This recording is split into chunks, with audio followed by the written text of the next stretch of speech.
Faut-il prendre des groupes déjà constitués en colocation?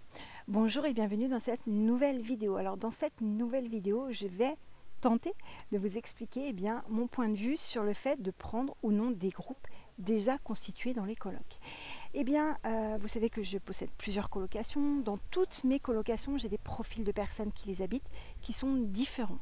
Ça, c'est vraiment quelque chose auquel je tiens, parce que c'est extrêmement important pour moi. Tout simplement, pourquoi j'ai fait ce choix? Pour éviter, si je n'avais que des colocs d'étudiants, d'être en stress pendant les grandes vacances, alors que c'est le moment normalement où on est censé être le plus déstressé de l'année. Parce que si tout le monde partait le 30 juin et que tout le monde reprenait le 1er septembre, je serais en panique pour remplir toutes mes colocs. Donc ça, vraiment mentalement, je crois que je ne pourrais pas tenir. Donc c'est vrai que c'est beaucoup plus facile de remplir une coloc par rapport à une personne qui est partie, je sais pas, en février. Les deux autres, par exemple, sont toujours présentes dans les lieux. C'est beaucoup plus facile de remplir une chambre dans une coloc déjà existante. Alors pour les nouvelles colocs ou pour les colocs d'étudiants notamment, comment je fais? Est-ce que je prends déjà des groupes déjà constitués ou pas? Alors, ça va dépendre du caractère de chacun. Ça dépend aussi et surtout de la taille de votre coloc. Pour ma part, sur ma coloc de 3, il m'est arrivé effectivement de prendre des groupes déjà constitués. Alors après, je ne vais pas faire forcément l'amalgame avec la caution, la solidarité entre les personnes ou pas du tout. J'y reviendrai à la fin de la vidéo, mais pour le coup, c'est totalement différent. Il m'est arrivé effectivement de prendre des groupes déjà constitués. Alors dans quel cas est-ce que je les ai pris? Dans quel cas je n'ai pas pris des groupes déjà constitués?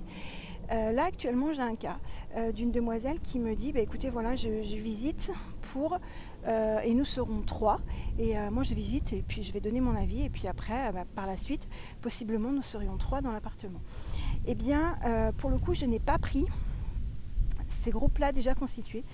Tout simplement, alors je peux comprendre bien sûr les problèmes de planning, les problèmes de distance, puisque ce sont des petites jeunes qui n'habitent pas ici. Donc il y en a une qui est à Paris et une qui est à Marseille, et puis l'autre qui était à Lyon, effectivement, et elles vont être dans la même école, et elles se connaissent, et elles se sont liées d'amitié, etc. etc.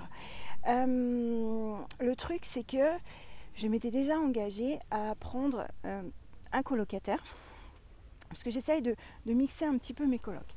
Les colocs de filles, c'est top, les colocs de garçons, c'est super top aussi. Et j'essaye parfois de mixer, effectivement. Alors, pour des raisons évidentes de sécurité, je mettrai toujours 2 filles et un garçon, et non pas l'inverse. 2 garçons et une fille, mais après, ça dépend des cas.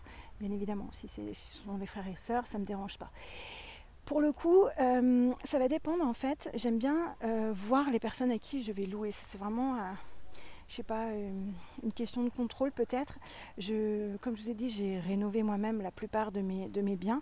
Ce sont mes bébés, c'est mon gagne-pain, c'est mon salaire, c'est ce qui me permet de manger tous les mois. Et pour le coup, j'aime savoir à qui je vais confier mes bébés. Le fait de ne pas voir toutes les personnes, je ne peux pas me faire une idée sur qui elles sont, est-ce qu'elles seront respectueuses, etc. etc. Ça dépend aussi de la période à laquelle on loue. Je m'explique. Par exemple, par rapport à une colocation que j'ai, qui est par exemple spéciale étudiants grandes études, souvent les personnes à qui je loue vont partir par exemple pour le mois de février.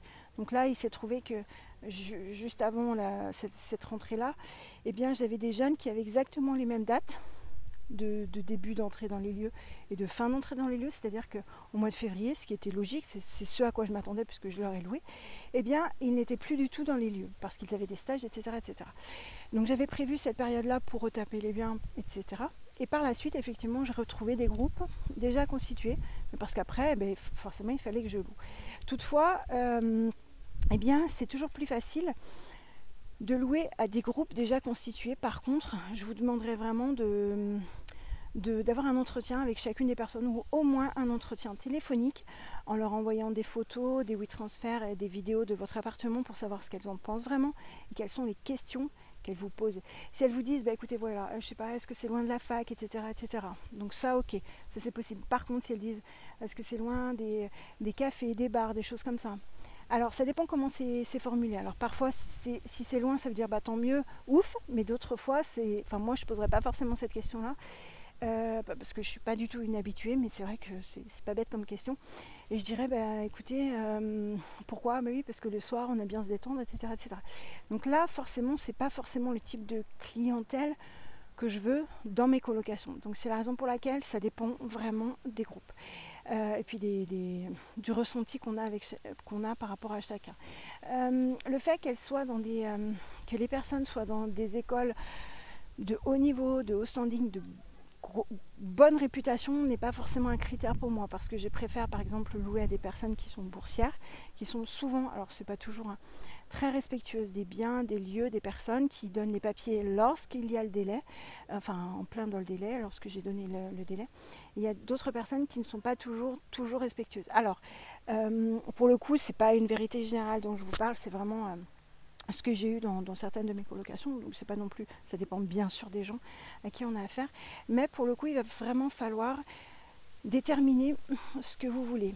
Après il y a effectivement la clause de solidarité, mais c'est vrai que par rapport à vos chambres, voilà, pour ma part, d'après mon expérience, à partir de 4 à 5 chambres, donc 4 à 5 personnes qui se connaissent, personnellement je ne prends pas des groupes déjà constitués.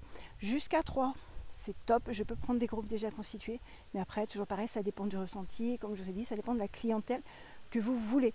Pour ma part, je n'ai pas envie de refaire mon appartement tous les 2 mois en totalité, parce qu'il aura été dégradé. C'est pas du tout ce que je veux, parce que voilà, je vais pas me mettre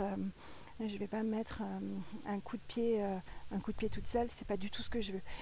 Voilà, donc j'espère vraiment que cette vidéo vous aura été utile. Et j'espère vraiment que si vous pensez qu'elle peut être envoyée à des personnes qui sont dans ce cas-là, qui hésitent à choisir entre des groupes déjà constitués ou pas, bien n'hésitez pas à la partager et n'hésitez pas à cliquer sur le lien, sur la cloche pour vous abonner à la chaîne YouTube de manière à recevoir en avant-première toutes mes vidéos, à liker cette vidéo, à la commenter, et puis moi je vous dis à très très vite dans la prochaine vidéo. Bye!